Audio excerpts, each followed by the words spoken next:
बड़ी खबर आपकी टीवी स्क्रीन पर। टीएमसी के बागी सांसदों की दिल्ली में बड़ी बैठक में टीएमसी के तकरीबन 10 बागी सांसद शामिल हैं। केंद्रीय मंत्री भूपेंद्र यादव के घर मीटिंग जारी है। काकुली घोष, शताब्दी रॉय, असतमल यहाँ पर मौजूद हैं। तो ये बड़ी खबर है और इसी के साथ टीएमसी को बैक टू बैक झटका लगता हुआ। लेकिन बड़ी बात यह है कि दिल्ली में इस वक्त एक सीक्रेट बैठक चल रही है।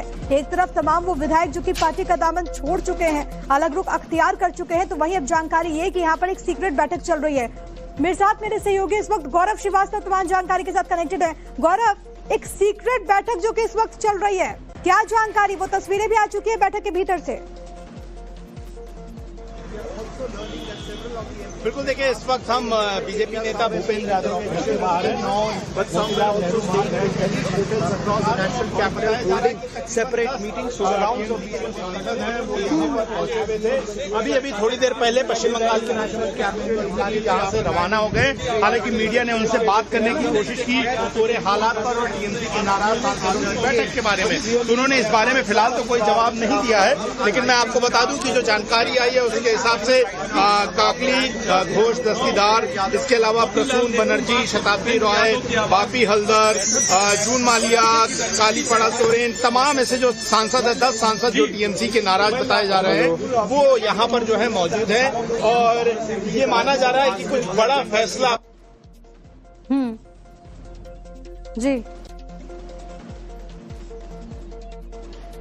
ठीक है गौरव, आ रही हूँ आपके पास, लेकिन अपने दर्शकों को हम बताते चले और ये तस्वीरें भी एक बार फिर से दिखा देते हैं। देखिए, बड़ी बैठक जो कि यहाँ पर चल रही है केंद्रीय मंत्री भूपेंद्र यादव के आवास पर, जिसका जिक्र मेरे सहयोगी गौरव यहाँ पर कर रहे थे। सबसे बड़ी बात है कि आप इन तस्वीरों में देखेंगे काकुली घोष, शताब्दी रॉय, असतमल यहाँ पर मौजूद है, पार्थ भौमिक, बापी हल्दर, इसके अलावा प्रसून बनर्जी की भी मौजूदगी है। यहाँ पर क्या रणनीति बनेगी इसको लेकर के तमाम कयास लगाए जा रहे हैं। लेकिन गौरव, अब सवाल ये है कि अब आगे क्या? ये जो तमाम बागी सांसद हैं, अगर वो केंद्रीय मंत्री के आवास पर मौजूद हैं, तब क्या ये टूट करके बीजेपी में शामिल हो सकते हैं? आगे क्या इनकी प्लानिंग है, क्या रणनीति है?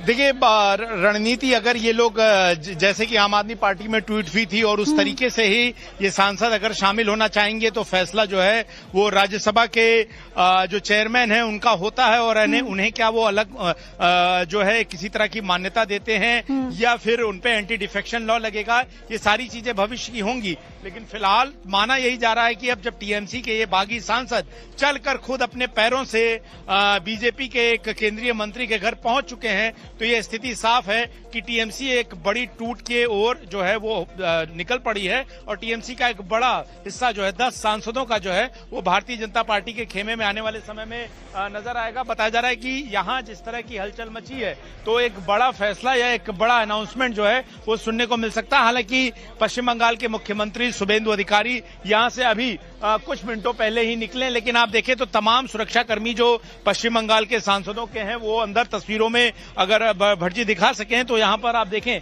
तो आपको नजर आएंगे तमाम जो सुरक्षाकर्मी हैं वो इस वक्त आपको तस्वीरों में अंदर नजर आएंगे। तो ये स्पष्ट है कि अब सब कुछ जो है वो बीजेपी के ऊपर है कि बीजेपी इन्हें किस स्वरूप में अपनाती है। इनके राजनीतिक भविष्य जो है, अगर वो भारतीय जनता पार्टी है तो क्या वो बतौर सांसद जो है वो इस मामले में आगे अपने को जो है चला पाएंगे या फिर उन पर किसी तरह का दल बदल का कानून लागू होगा या फिर एक बड़ा धड़ा जो है वो बहुमत के साथ जो है वो टूटकर भारतीय जनता पार्टी में चला जाएगा। ये सारे सवाल हैं। लेकिन जहां एक तरफ इंडिया गठबंधन की बैठक जैसे ही होना शुरू हुई उससे तकरीबन आधे घंटे पहले ये खबर आई कि टीएमसी में टूट शुरू हो गई है। ममता बनर्जी जो कि एक बार गले मिलते हुए नजर आई सोनिया गांधी के, जो कि एक वक्त इंडिया गठबंधन की विरोधी थी, वहां पर जैसे ही वहां पर उनका एक मेल्टडाउन हुआ, उसके दूसरी तरफ जो है टीएमसी का एक धड़ा टूटकर जो है वो भारतीय जनता पार्टी में जाता हुआ नजर आ रहा है। तो ये अपने आप में एक बड़े सवाल, बड़ी चीजें जो है वो नजर, बहुत बड़ा घटनाक्रम है कि कैसे पश्चिम बंगाल की हार ने टीएमसी के लिए एक इस तरीके का की हालात पैदा कर दिए हैं कि वहां पर पूरी पार्टी को इंटैक्ट किए रखना, एक पार्टी को एकजुट रखना ममता बनर्जी और अभिषेक बनर्जी के लीडरशिप के तले, वो अब नामुमकिन दिखाई देता हुआ नजर आ रहा है। और एक करके एक जो है फिलहाल यहां से तमाम जो नेता हैं टीएमसी से निकलकर भारतीय जनता पार्टी का रुख कर रहे हैं। और जिन सांसदों के नाम बताया जा रहा है कि एक बैठक जो है यहां पर हो भी चुकी है, लेकिन यहां पर जो सबसे महत्वपूर्ण चीज है वो है नामों को अगर आप ध्यान दें तो ये नाम बहुत महत्वपूर्ण है। ये बारासात, हावड़ा, बीरभूम और इसके बाद मथुरापुर, इसके अलावा मेदिनीपुर, कोचीन, झारग्राम, बांकुड़ा, इसके अलावा बैरकपुर और बर्धमान ईस्ट, इतने सीटों के सांसद अगर यहां पर एक साथ पहुंचे हैं तो पार्टी बहुत बड़ी टूट की ओर है। बहुत ज्यादा इस बारे में स्पष्टता अभी ना ही भारतीय जनता पार्टी की तरफ से दी गई है, न ही तृणमूल कांग्रेस की तरफ से कोई स्पष्टता दी गई है। लेकिन जिस तरीके से शुभेंदु अधिकारी पश्चिम बंगाल के मुख्यमंत्री, पश्चिम बंगाल में बीजेपी का सबसे बड़ा चेहरा, यहां पर चेहरे पर एक मुस्कान लिए हुए निकले, लेकिन मीडिया से उन्होंने कोई बात नहीं की, कोई स्पष्टीकरण नहीं दिया। वो ये दिखाता है कि कहीं न कहीं अब जो कुनबा है भारतीय जनता पार्टी का, वो पश्चिम बंगाल में और बड़ा होने जा रहा है, जिसमें अब टीएमसी के सांसदों की एक बड़ी संख्या होगी।